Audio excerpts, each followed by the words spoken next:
Bonjour à tous, bienvenue sur l'antenne de LCI. Bonjour Pierre Laurent, nous allons parler évidemment du Front de gauche et du Parti communiste dont vous êtes le patron. Mais cette tribune de Nicolas Sarkozy, est-ce que c'est une tribune ou est-ce que finalement c'est un texte qui signe son retour politique dont il va bien falloir que vous teniez compte?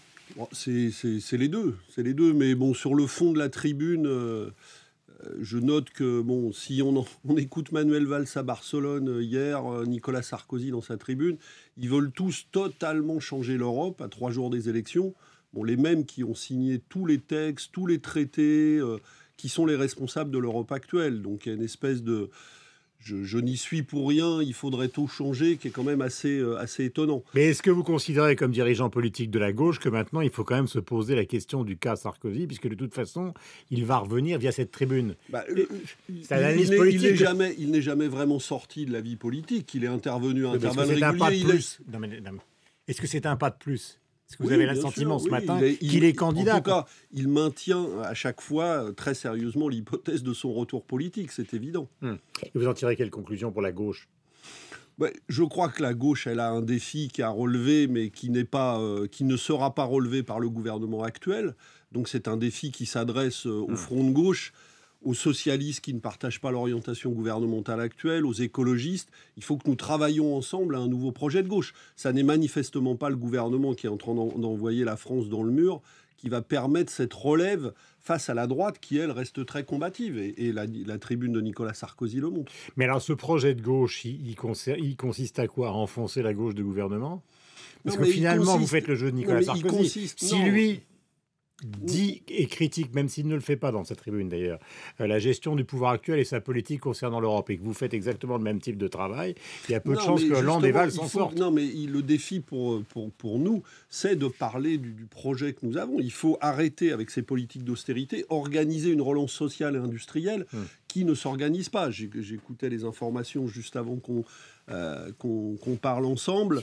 On laisse filer des entreprises comme Asco Metal, des entreprises comme Alstom, sans aucune mobilisation des ressources publiques nationales. C'est absolument dramatique.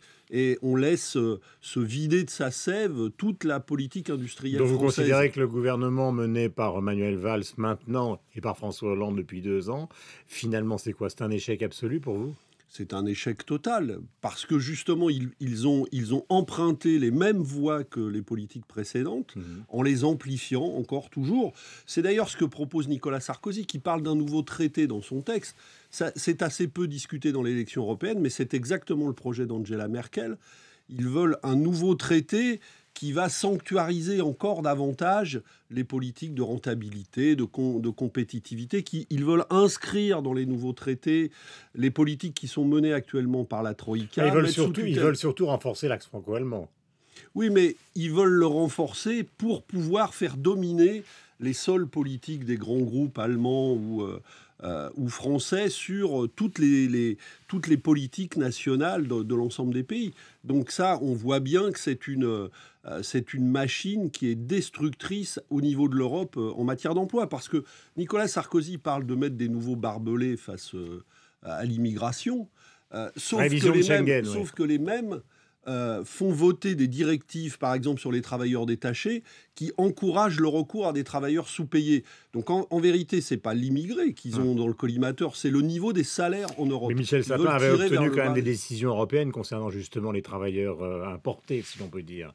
Oui, non, on a un tout petit peu corrigé la directive, mais en gardant son fondement, et c'est ça qui est en cause, c'est qu'on peut payer des travailleurs à des niveaux de salaire qui sont très inférieurs au salaire du pays dans lequel ils travaillent, en contournant la législation sociale de ce pays. Ce principe-là est maintenu et il permet une surexploitation de travailleurs qui viennent d'ailleurs de l'Europe elle-même.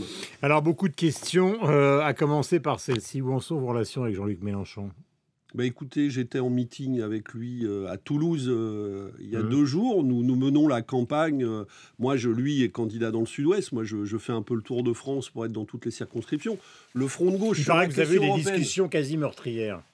Non, pas des discussions quasi meurtrières avec lui. On a des discussions qui sont des discussions politiques, justement sur la question dont on parlait. Comment allons-nous relever le défi à gauche, pas seulement, je crois, pour ma part, en critiquant le gouvernement, mais en déployant un travail de rassemblement et de projet de l'ensemble des forces de gauche. Mais je pense que nous allons être d'accord sur ça après les élections européennes et que nous allons faire repartir et relancer le Front de gauche sur ses bases. Donc qu'est-ce qui s'est passé ? Nous avons eu un désaccord sur les élections municipales. Nous pensions qu'il fallait préserver le maximum de positions pour le Front de gauche, pour le Parti communiste. Et lui estimait que toute alliance locale avec des socialistes était impossible. Ça n'a pas été notre avis. Et je pense que ce qui s'est passé dans les élections municipales et qui nous a permis de résister à l'effondrement de beaucoup de positions socialistes, et a montré que la voie que nous avions choisie était plutôt responsable. Est-il vrai que vous lui avez reproché, pas vous, mais une partie donc de vos alliés politiques, une certaine forme de mégalomanie ? Parce qu'on l'a vu avec Jean-François Copé chez nos confrères de BFM TV et Ami la semaine dernière, il était extrêmement calme, ce n'est plus le même.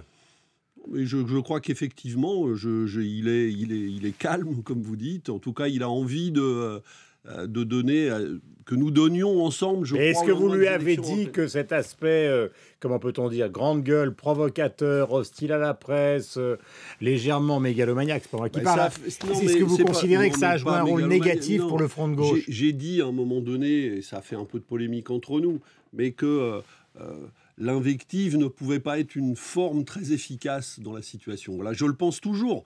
Pas seulement parce que nous sommes différents en termes de caractère, parce que nous le sommes, tout le monde le sait, mais c'est pas très essentiel. Mais parce que je pense que si nous voulons tendre la main à des socialistes, à des écologistes qui ne se reconnaissent pas dans la politique gouvernementale, il faut les respecter aussi dans leurs convictions. Est-ce que vous considérez, est-ce que vous nous diriez ce matin que vous faites de l'opposition, mais qu'elle est constructive, parce que vous voulez à terme, par exemple, comme ça a été le cas en 81, rentrer dans le gouvernement de Manuel Valls et éventuellement infléchir sa politique, ou est-ce que vous êtes dans l'opposition jusqu'en 2017 ? Parce que ça, c'est pas clair du tout quand même. Je pense que si Manuel Valls maintient cette politique, nous serons dans l'opposition à cette politique jusqu'en 2017. Et donc vous allez faire perdre la gauche. Notre défi est de reconstruire la gauche là où manifestement le gouvernement actuel va l'emmener dans le mur. Vous vous rendez compte que le président de la République, donc vous voulez le président de la République lui-même, soyons clairs, je ne serai peut-être pas candidat à la prochaine élection présidentielle tellement il a intégré l'échec de sa politique. Donc vous considérez que vous voulez vous substituer au PS comme force principale de la gauche pour les présidentielles de 2017 ? Je pense qu'il faut reconstruire, oui, une offre à gauche qui soit différente de celle que portent actuellement François Hollande et Manuel Valls. C'est un peu le pari du Front National avec l'UMP, mais à gauche, quoi.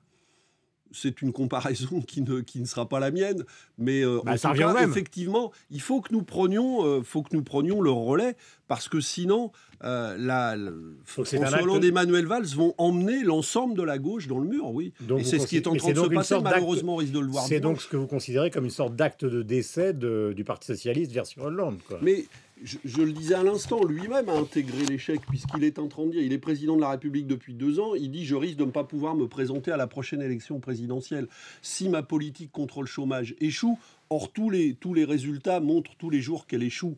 Et pourtant, il continue. En 2017, la bataille, ce sera Mélenchon-Sarkozy. J'ai dit récemment dans une interview, le problème aujourd'hui n'est plus de sauver Hollande. Le problème, c'est de sauver la gauche. Il faut que nous reconstruisions un projet à gauche avec tous ceux qui ont conscience de cette situation. Mais vous n'avez pas répondu à ma question. Finalement, en 2017, la bataille, ce sera Sarkozy-Mélenchon, soutenu par vous. Ça sera un candidat du Front de gauche. On verra lequel à ce moment-là. C'est pas décidé. Non, c'est pas décidé. Il va se passer beaucoup de choses. Vous savez, il y a les élections européennes. Il va y avoir beaucoup de travail à mener dans le pays. Il y aura d'autres élections intermédiaires d'ici là. On n'en est pas à l'élection présidentielle. Quand Jean-Marie Le Pen parle de Monseigneur Ebola, qui va régler en quelques mois justement les problèmes d'immigration, plus que Schengen, vous diriez quoi de cette phrase qui suscite des commentaires c'est surtout, évidemment, c'est des propos... Parce que le Front National, c'est vainqueur des élections, si l'on en croit tous les sondages qui vont intervenir. Une fois de plus, il y a beaucoup de gens qui banalisent le Front National, qui nous le présentent comme un parti qui a beaucoup changé, alors que les alliances européennes du Front National devraient continuer d'alerter quand on les voit se préparer à faire un groupe avec des partis ouvertement xénophobes. Comment vous expliquez l'écho ?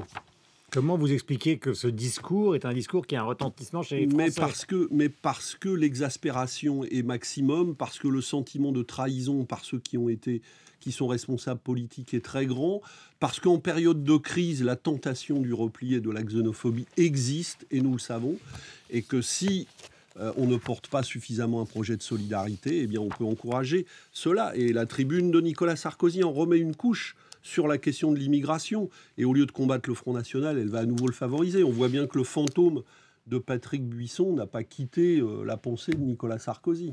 Merci Pierre-Laurent d'être venu donc ce matin sur l'antenne de Radio Classique.